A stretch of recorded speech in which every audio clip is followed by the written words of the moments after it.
خدا پیدا ہوا، جس نے دیکھا اس کو دیکھا اپنے حق کو بالیقین۔ رویت ذات خدا کا آئینہ پیدا ہوا، صاحب تاج ولایت مالک ملک خدا داعی دیدار ذات کبریا پیدا ہوا۔ پرتو فیض ولایت کا ہے موسیٰ یہ اثر، پرتو فیض ولایت کا ہے موسیٰ یہ اثر، ناز گوئی کا جو دل میں ولولہ پیدا ہوا۔ عزیزان محترم، کمیٹی جان نثاران مہدی موعود علیہ الصلوۃ والتسلیم، قابل مبارکباد ہے پوری ٹیم کی ٹیم اس مبارک متبرک اجلاس اور مجلس کے انعقاد میں دام درہم سخن نے جو حصہ لیا ہے، یہ جزائے خیر بننے کے ساتھ ساتھ اللہ تبارک و تعالیٰ اس کو اپنی زندگی میں اعمال صالحہ کو اختیار کرنے کا ذریعہ بھی بنائے۔ معزز سامعین، یہ اللہ تبارک و تعالیٰ کا لاکھ لاکھ شکر و احسان ہے کہ اللہ تبارک و تعالیٰ نے ہم انسانوں میں اشرف المخلوقات، بڑی مخلوق کو ساری مخلوقات میں اشرف اور اعلیٰ بنا کر پیدا کیا۔ پھر اللہ تبارک و تعالیٰ انسانوں میں امت محمدیہ میں ہمیں پیدا کر کے بڑا احسان عظیم کیا۔ پھر نور علی نور، نور پر نور اللہ تبارک و تعالیٰ نے یہ عطا کیا کہ ہمیں ملت مہدویہ میں پیدا کر لیا۔ یہ میری آپ کی چوائس نہیں، یہ اللہ تبارک و تعالیٰ کی پسند، اللہ تبارک و تعالیٰ کی چوائس ہے۔ اور دیکھیے، کسی بھی صدی کے ختم پر جو دہا ہوتا ہے، آخری 10 سال ہوتے ہیں، وہ یا یوں سمجھ لیجیے کہ اس صدی کے اختتام کی بات ہو رہی ہے۔ تو 995واں یہ جشن میلاد ہے، صرف 5 سال باقی ہیں 6 صدی کے لیے، 600 سال کا یہ طویل عرصہ۔ یہ 6 سینچریز کوئی معمولی عرصہ نہیں ہے، اور یقیناً مہدی موعود برحق علیہ الصلوۃ والتسلیم کی مہدیت کی حقانیت کا یہ بھی بہت بڑا کھلا ثبوت ہے کہ مہدی علیہ الصلوۃ والتسلیم نے جو ارشاد فرمایا تھا کہ مہدی و مہدویاں تا قام قیامت باشد، اور اب یعنی مہدی کا پیغام اور مہدوی قیامت قائم ہونے تک رہیں گے۔ 600 سال کا یہ طویل عرصہ، ہر گزرتا ہوا زمانہ اور وقت یہی بتا رہا ہے کہ دنیا والوں سنو، مہدی آ گئے، ہم نے تصدیق کر لی۔ یقیناً آج پوری دنیا قرب قیامت کی بڑی بڑی نشانیوں کو، علامتوں کو محسوس کرتے ہوئے، غور کرتے ہوئے ایک رٹی رٹائی رٹ لے کر بیٹھی ہے کہ اب مہدی آئیں گے، ہمارا بھلا ہوگا۔ اللہ تبارک و تعالیٰ کی سنت کے مطابق مہدی آئے، بہت بھلا ہو گیا۔ جو بھلے تھے ان کے حصے میں بھلائی آ گئی، اور یہ اللہ کی سنت ہے کہ بھلے تھوڑے ہوتے ہیں، جو اعلیٰ ہوتے ہیں، جو ایمان والے ہوتے ہیں، وہ ہر دور میں تھوڑے ہوتے ہیں، سلیکٹڈ مائنورٹی میں ہوتے ہیں۔ آج کی دنیا میں فرقوں ٹکڑوں ڈویژن میں بٹنے کے باوجود بھی مسلم مائنورٹی میں ہے۔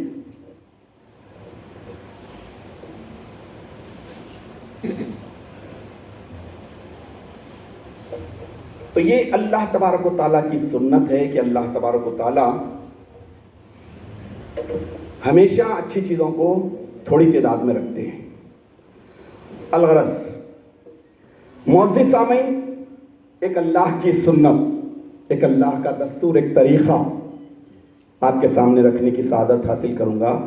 اللہ کی سنت یہ ہے کہ اللہ تعالیٰ ہلاکت سے بچانے کے لیے انسانوں کو ان کی روحانی ہلاکت سے بچانے کے لیے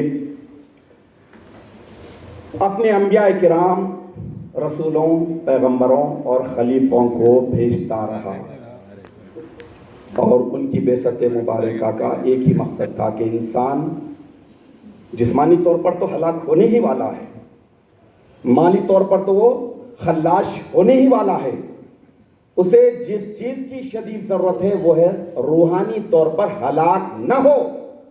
یہ اللہ کی سنت میں شامل اور داخل ہے کہ آدم علیہ السلام سے لے کر خاتم النبیین صلی اللہ تعالیٰ علیہ وسلم اور خاتم النبیین صلی اللہ تعالیٰ علیہ وسلم کے فرمودات کی روشنی میں مہدی علیہ السلام کی بعثت مبارک کا اور آپ کے بعد قیامت تک انسانوں کو اللہ تبارک و تعالیٰ ہلاکت سے بچانے، روحانی ہلاکت سے بچانے کا بندوبست کر دیا، کیونکہ روح رہنے والی ہے اور روح کو ہی زندگی ملنا چاہیے، روح کو ہی زندگی دی جائیے۔ عزیزان محترم، اسی سنت الہی کے مطابق، اللہ کی اسی سنت کے مطابق پورے انبیاء کرام 1,24,000 سے زائد انبیاء کرام، پیغمبران حق، اللہ کے خلیفے اس دنیا میں تشریف لائے تو ان کا ایک ہی مقصد تھا کہ انسانوں کو ان کے مقصد تک پہنچایا جائے، انسانوں کو ان کے اپنے ٹارگٹ کی طرف رہبری کی جائے، وہاں تک پہنچایا جائے۔ اور یہ کام کرنے میں انسانوں کے سب سے بڑے مددگار ہیں تو طبقہ انبیاء، سب سے بڑے سپورٹرز ہیں تو وہ ہے انبیاء کرام، سب کا ایک ہی مقصد تھا۔ تو یہ اللہ کی سنت ہے۔ وَلَن تَجِدَ لِسُنَّةِ اللَّهِ تَبْدِيلًا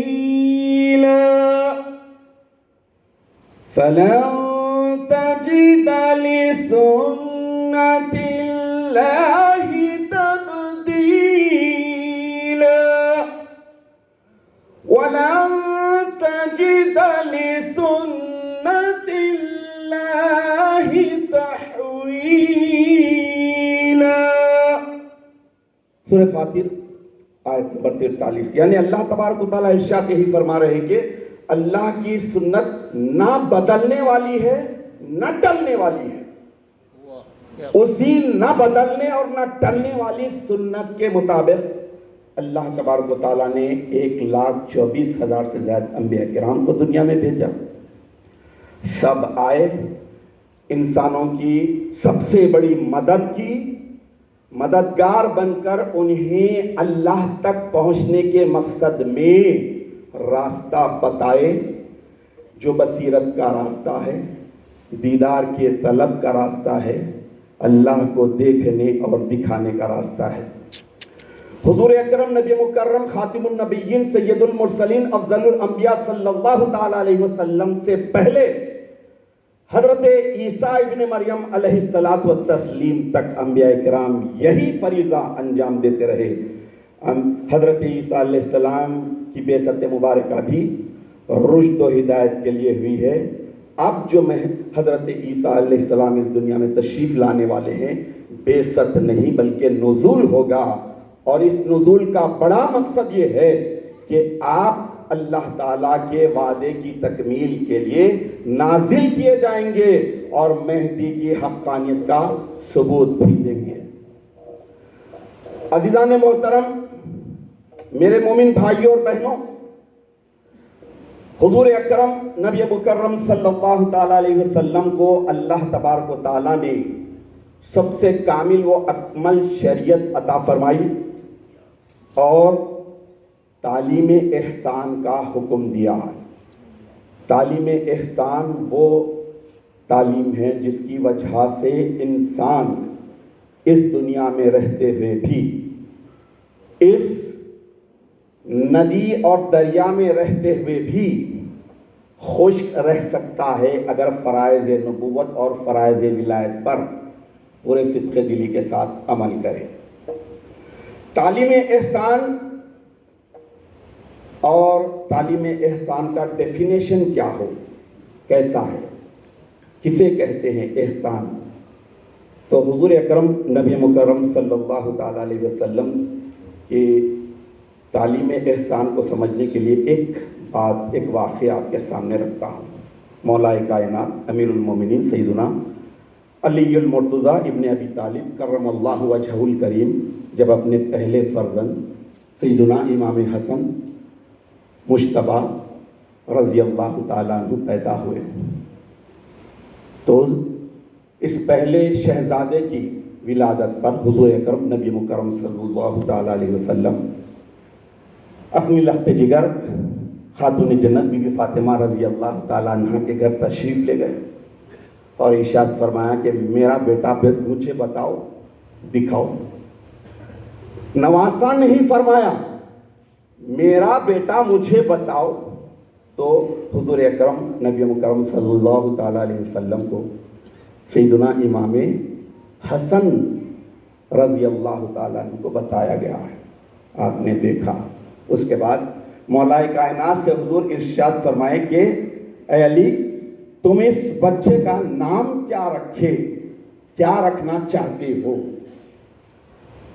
تو حضرت علی کرم اللہ وجہہ ارشاد فرمائے کہ بچے کا نام حرب، حرب جنگ، جس کے معنی ہے جنگ۔ تو حضور اکرم نبی مکرم صلی اللہ تعالیٰ علیہ وسلم ارشاد فرمائے کہ اے علی، اللہ کا حکم ہوا ہے کہ اس بچے کا نام حسن رکھو، خدا کی قسم اس سے پہلے کسی کا نام حسن نہیں تھا۔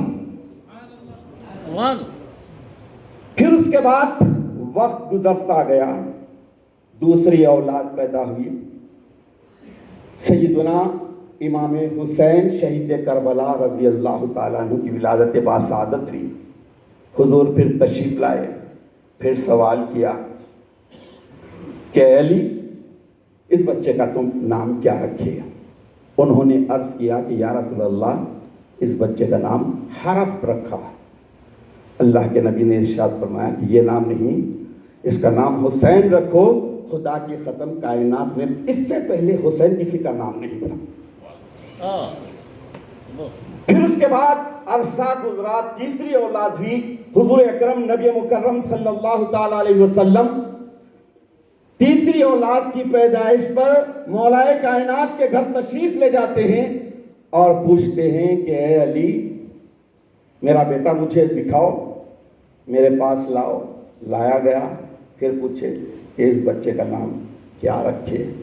انہوں نے عرض کیا کہ یا رسول اللہ، اس کا نام حرب رکھا، یعنی پھر سے جنگ۔ تو حضور اکرم نبی مکرم صلی اللہ تعالیٰ علیہ وسلم ارشاد فرمائیں کہ اے علی، اس بچے کا نام محسن رکھو، کائنات میں اس سے پہلے کسی کا نام نہیں تھا۔ حسن، حسین، محسن ایسے پیارے نام ہیں کہ کائنات میں اس سے پہلے کسی کا نام نہیں رکھا گیا۔ تو حسن، حسین، محسن۔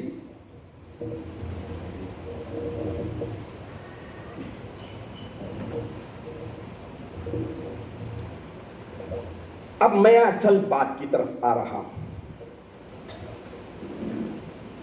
کہ تعلیم احسان کا ڈیفینیشن کیا ہو، تعلیم احسان کا مطلب منشا خلاصہ کیا ہو، کیا بتایا گیا؟ حضور اکرم نبی مکرم صلی اللہ تعالیٰ علیہ وسلم کی خدمت اقدس میں ایک عام مسافر کی شکل میں حضرت جبرائیل امین علیہ السلام آئے، قریب بیٹھے، کلوز ہوئے، گھٹنوں سے گھٹنوں کو لگا دیا، سوال کیا۔ تو دنیا کا دستور ہے کہ سوال صرف نالج گین کرنے کے لیے کی جاتی ہے، نہ یہ کہ جواب دینے پر جواب سچا یا غلط ہونے کا اقرار کیا جائے۔ سوال کا ایک ہی مقصد ہوتا ہے، علم حاصل کیا جائے، نالج گین کی جائے۔ تو حضرت جبرائیل امین علیہ السلام قریب آئے، گھٹنوں سے گھٹنے لگائے، اس کے بعد بیٹھے اور میرے نبی سے عرض کیا کہ اخبرنی عن الاسلام، مجھے اسلام کے بارے میں سمجھائیے، خبر دیجیے۔ اللہ کے نبی اسلام کے تعلق سے بتا دیے۔ مختصر کرتے ہوئے، دن کے 12 بجانا نہیں ہے، پھر اس کے بعد اسلام کی بات بتا دی.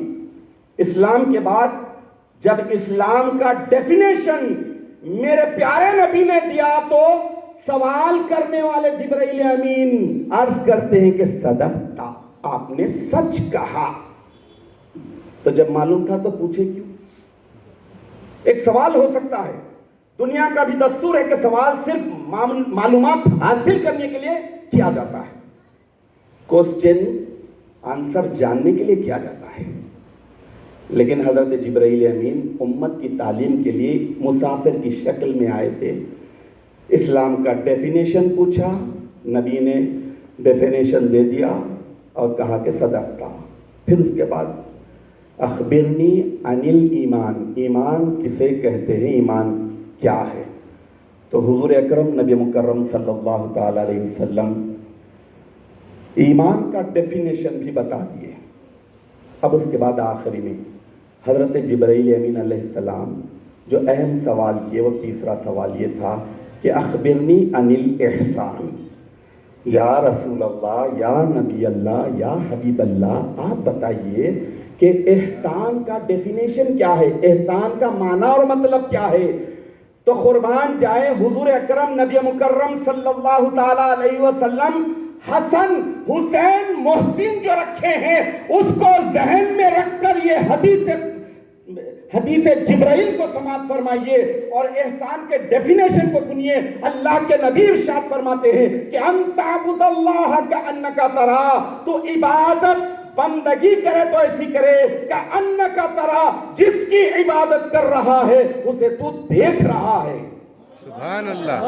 فَإِن لَمْ تَكُنْ تَرَا، اگر دیکھ نہیں سکتا، دیکھنے کے قابل نہیں ہے، اتنا اسٹینڈرڈ تیرا اونچا نہیں ہے، فَإِن لَمْ تَكُنْ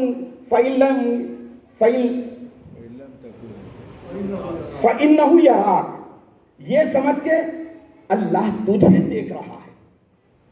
یہ حدیث کی ہر کتاب میں، کتاب الایمان میں آتی ہے. اس میں اللہ کے نبی نے جو ارشاد فرمایا، سوال کیا تھا جبرائیل امین کا؟ مل احسان.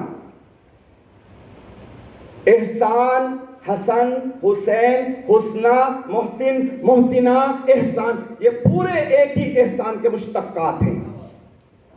تو اللہ کے نبی صلی اللہ تعالی علیہ وسلم پوری امت کو جبرائیل امین کے سوال کے توسط سے یہ بتا رہے ہیں کہ میری امت جان جائے کہ میری ولایت مقیدہ محمدیہ میرے گھر سے شروع ہو چکی ہے. حسن بھی پیدا ہو گیا، حسین بھی پیدا ہو گیا اور محسن بھی اس دنیا میں آ گیا. مطلب یہ کہ عبادت تمہیں اگر کرنی ہے تو خدا کو دیکھ کے کرنے کے جذبے سے کرو، کیونکہ ولایت میرے گھر سے شروع ہو گئی. یہ بہت بڑا نقطہ ہے. اور اس کے بعد اگر ہم غور کریں تو میرے اور آپ کی آقا و مولا میرا سید محمد جیون پوری مہدی موعود برحق علیہ الصلوۃ والتحیات کی ذات اقدس ادھر ننیال سے جائے تو حسین سے جڑ رہے ہیں، ادھر ننیال سے جائے تو حسن سے جڑ رہے ہیں، اگر اولاد میں دیکھے تو حسین کے ہیں، یعنی آلے امام حسن سے ہیں اور اولاد امام حسین سے مہدی علیہ الصلوۃ والتسلیم کا سلسلہ ملتا ہے. اور مہدی علیہ السلام دنیا میں آ کر دعوت احسان کو، تعلیم احسان کو، دعوت بصیرت کو عام تام کرنے والے ہیں. اسی لیے قیامت تک کے لیے اکمل شریعت مصطفیٰ کی اور تعلیم احسان کو زندہ اور تازہ کرنے کے لیے مہدی کی بعثت ضروریات دین سے ہے. دین کی ضرورتوں میں ایک بہت بڑی ضرورت ہے مہدی کا اس دنیا میں ارائیول کرنا، آنا، تشریف لانا.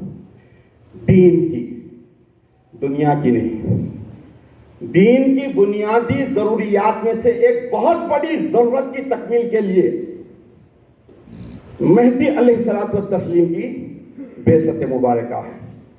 چنانچہ جس تعلیم احسان کی دعوت دیتے رہے، لوگوں کو بلاتے رہے، حضور اکرم نبی مکرم صلی اللہ تعالی علیہ وسلم اسی دعوت احسان، اسی تعلیم احسان، اسی بصیرت اللہ کو دیکھنے اور دکھانے کی اس تعلیم کو مہدی کیسے تکمیل کریں گے؟ اللہ کے پیارے نبی صلی اللہ تعالی علیہ وسلم 1400 سال پہلے ارشاد فرما دیے تھے. کیا ارشاد فرمائے تھے کہ یقوم بہ الدین فی آخر الزمان کما قمت فی اول الزمان. یعنی مہدی کی ضرورت دین سے ہے. اللہ کے نبی ارشاد فرما رہے ہیں کہ آخری زمانے میں مہدی سے دین قائم ہوگا. یعنی اپنی پلیس سے ہٹ گیا تھا، ہٹ جائے گا تو پھر اپنی جگہ پر آ جائے گا. خامہ یقوم ٹھہرنا، ایک جگہ مضبوطی کے ساتھ جم جانا، قیام اسی کو کہتے ہیں. تو اللہ کے نبی ارشاد فرما رہے ہیں کہ یقوم بہ الدین، مہدی سے دین فی آخری زمان، آخری زمانے میں قائم ہو جائے گا. کما جیسے کہ قمت فی آخری زمان فی اول الزمان، جیسے کہ شروع زمانے میں مجھ سے قائم ہوا تھا.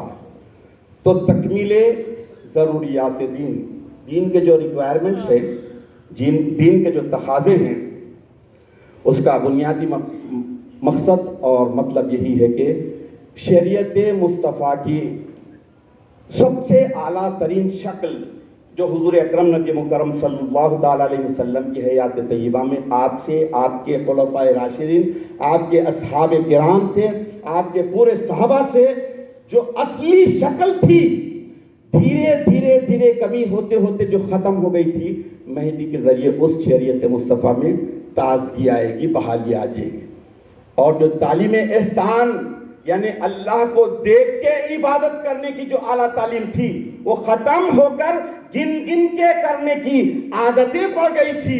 اس کو ختم کرنے کے لیے مہدی علیہ السلام کی بعثت مبارکہ ہوئی. میں نے آپ کے سامنے اپنے خطاب کے آغاز پر سورہ بقرہ کی آیت نمبر 208 اور 209 کی تلاوت کا شرف حاصل کیا.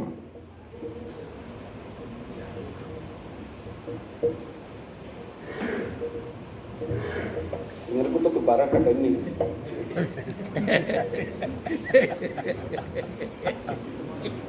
اب آپ دیکھیے جن آیات مبارکہ کی تلاوت کا شرف حاصل کیا، اس میں اللہ تبارک و تعالیٰ ارشاد فرما رہے ہیں. پہلی دو آیت نمبر 208 میں اللہ فرما رہے ہیں کہ اے ایمان والو.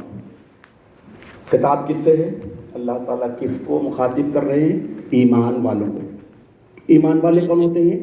اللہ پر، رسول پر، قرآن پر اور ان سب کی باتوں پر، احکامات پر ایمان لانے والے. ایمان لا کر عمل میں آ جانے والے مومن ہوتے ہیں، ایمان والے ہوتے ہیں. اب اللہ تبارک و تعالیٰ اس آیت شریفہ میں مومنوں کو مخاطب کر کے ارشاد فرما رہے ہیں. میں پہلے ترجمہ آپ کے سامنے رکھتا ہوں کہ ایمان والو تم اللہ کی اطاعت اور پیروی میں پوری طرح داخل ہو جاؤ. کمپلیٹلی، انکمپلیٹ نہیں. کوئی بھی فائل انکمپلیٹ ایکسیپٹیبل نہیں ہوگی. اگر جہاں پر فل فارم لکھنا ہے نہیں لکھے، فائل ریجیکٹ. پاسورڈ صحیح نہیں مارا، ریجیکٹ. اللہ تبارک و تعالیٰ مومنوں کو حکم دے رہا ہے کہ تم ادخلوا، داخل ہو جاؤ. حکم ہے فی السلم کافہ، اسلام میں پورے داخل ہو جاؤ. اور شیطان کے نقش قدم کی پیروی بالکل بھی مت کرو. فوٹ اسٹیپس کی پیروی مت کرو، اس کو فالو مت کرو. بے شک وہ تمہارا کھلا دشمن ہے. ان صاف احکام کے تمہارے پاس آ جانے کے بعد بھی اگر تم لغزش کی، مسٹیک کی، غلطی کی، تو جان رکھو کہ اللہ ہی غالب آنے والا، حکمت والا ہے. اب ان آیات کو غور کیجئے کہ اس میں اللہ تبارک و تعالیٰ مخاطب کر رہے ہیں ایمان والوں کو. تو مطلب یہ ہے کہ جن باتوں پر اللہ، رسول اور قرآن کی جن باتوں پر ایمان لا کر مومن بن گئے، ایمان والے ہو گئے، تو ہر بات، ہر حکم، ہر پیشین گوئی کو قبول کرنے کے بعد ہی، مکمل طور پر ایکسپٹ کرنے کے بعد ہی آدمی کافہ، پورے طور پر اسلام میں داخل ہو سکتا ہے. اگر انکمپلیٹ ہے تو پھر پورے طور پر داخل نہیں ہو سکتا. ویسے ہی اگر کوئی اللہ، رسول اور قرآن کی مخالفت میں جا رہا ہے، اگینسٹ ہے، تو پھر ایسی صورت میں کافہ میں یعنی پورے طور پر اسلام میں داخل ہونے کی بات تو رہی، وہ اسلام سے خارج ہی ہو جائے گا۔ اب اس کافۃ ادخلوا فی السلم کافہ، تم اسلام میں پورے طور پر داخل ہو جاؤ، کمپلیٹلی داخل ہو جاؤ۔ اب اللہ تعالیٰ دوسری آیت میں بتا دیے کہ تم پوری طرح جب اسلام میں داخل ہونا چاہو گے تو بڑا اسپیڈ بریکر، بڑی رکاوٹ کیا ہے؟ انہ لکم عدو مبین، وہ ہے جو تمہارا کھلا دشمن ہے، شیطان۔ سب سے بڑی رکاوٹ شیطان ہے۔ اگر پورے انبیاء کرام کی حیات طیبہ، سیرت طیبہ اٹھا کر دیکھ لیں تو نہ ماننے والوں کی سب سے بڑی نشانی یہی تھی کہ وہ رسول کو سچا جانتے تھے، پیغمبر کی صداقت کے قائل تھے، اچھے انسان مانتے تھے، ان کے مراکلز کو، معجزات کو سمجھتے تھے، لیکن ان کے پیچھے جو شیطان لگا ہوا تھا وہ بتا رہا تھا کہ اگر ان کی طرف جاؤ گے تو دنیا کی لذت، حلاوت، یہاں کا عیش آرام سب تمہیں کھونا پڑے گا۔ تو شیطان بھٹکاتا ہے۔ شیطان پورے طور پر اسلام میں داخل ہونے کے لیے سب سے بڑی رکاوٹ ہے شیطان، بلکہ اسلام سے خارج ہونے کا سب سے بڑا ذریعہ ہے شیطان۔ تو غور طلب بات یہ ہے، اللہ تبارک و تعالی ہمیں آپ کو سب کو عقل دیا، شعور دیا، چوز کرنے کی کیپیسٹی، فیسلٹی دی۔ یہ بہت بڑی نعمت ہے، بہت بڑی دولت ہے۔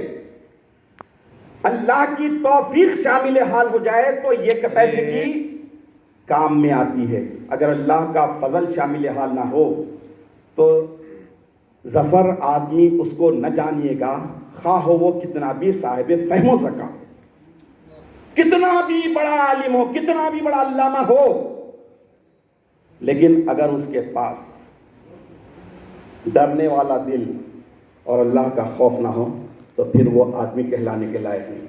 تو حساسیت اور سنسیئرٹی کو زندہ باقی رکھنے کے لیے اللہ تبارک و تعالیٰ نے یہ حکم دیا کہ اسلام میں پورے طور پر داخل ہونے کے لیے تمہیں ایک بڑی رکاوٹ کو اسکپ کرنا پڑے گا، اگنور کرنا پڑے گا، ٹھکرانا پڑے گا۔ تو اللہ تعالیٰ نے ڈائریکٹ شیطان کو مسترد کرنے، اس کی مخالفت کرنے کا حکم نہیں دیا، بلکہ بتا دیا کہ شیطان تو بہت بڑا دشمن ہے، لیکن اس کے فوٹ اسٹیپ کو ہی پیروی مت کرو، تم اس کے نقش قدم کی بھی پیروی مت کرو۔ تو اللہ تبارک و تعالیٰ یہ حکم دے رہے کہ وَلَا تَتَّبِعُوا خُطُوَاتِ الشَّيْطَانِ، شیطان کے نقش قدم کی پیروی سے رکنے والا ہی مکمل طور پر اسلام میں داخل ہوتا ہے۔ حاضرین محترم، قرآن پاک میں